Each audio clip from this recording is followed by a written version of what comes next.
Every day, thousands of students with print disabilities face the task of attending school and trying to learn without the benefit of books. Printed words, the foundation of learning for most, are inaccessible to them.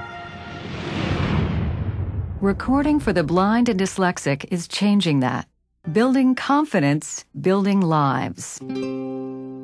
For Nick Esposito, life seemed perfect. Throughout grade school, I was always, a pretty good student. I did well enough in high school, I guess, to get into Pace University. I remember one time sitting in class and covering my one eye, and there was just this kind of like a hole in the middle of my eye. To be honest with you, deep down in my heart, I actually said to myself, I think I'm going blind. To see my son like this, it actually felt like somebody reached into my chest and ripped my heart right out of my chest. And I said, you know something, we're going to turn this around. Tracy Johnson's struggles began in elementary school.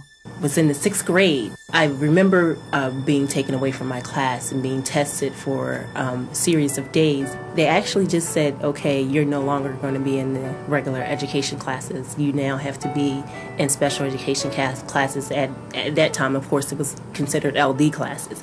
I just figured, okay, this is it. This is my potential.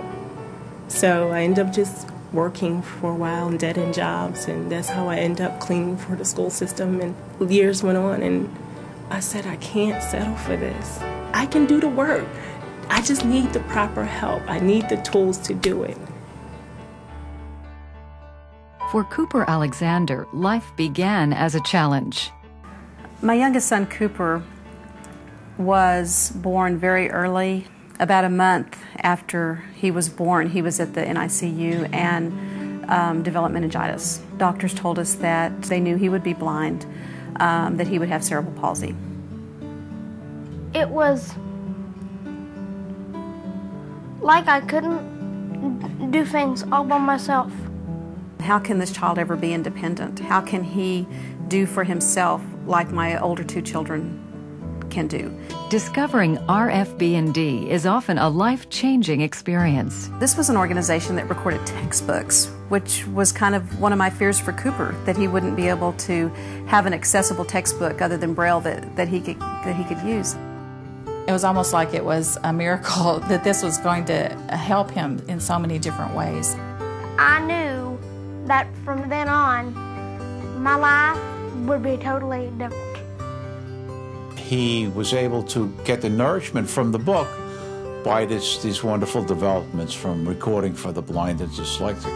It opened up a whole new insight for me where I'm like, wow, now someone's finally going to see everything that was building up in me for so long. The new feelings of confidence and independence are incredible to see. Without RFB&D, I think I would always be behind, and I would never feel that I was the professional equal of my sighted peers. As far as he goes, I want him to enjoy it because he's already attained his goal of being a teacher. You don't have to rely on people. You don't have to schedule readers. You have the book, it's sent to you, and those are your tools to do a really good job. This equipment is not just to help students read, but it's to enhance their life. The teachers and instructors that told me that I would never be able to make it, the one thing that I would tell them is that I proved you wrong. Recording for the blind and dyslexic proved you wrong. And I would tell them, if you're giving me the proper tools, I can make it. The sky's the limit for Cooper.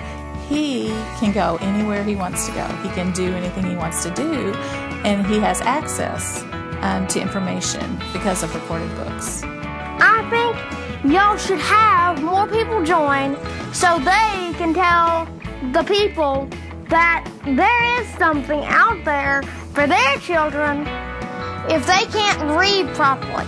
There is something out there. There is a solution.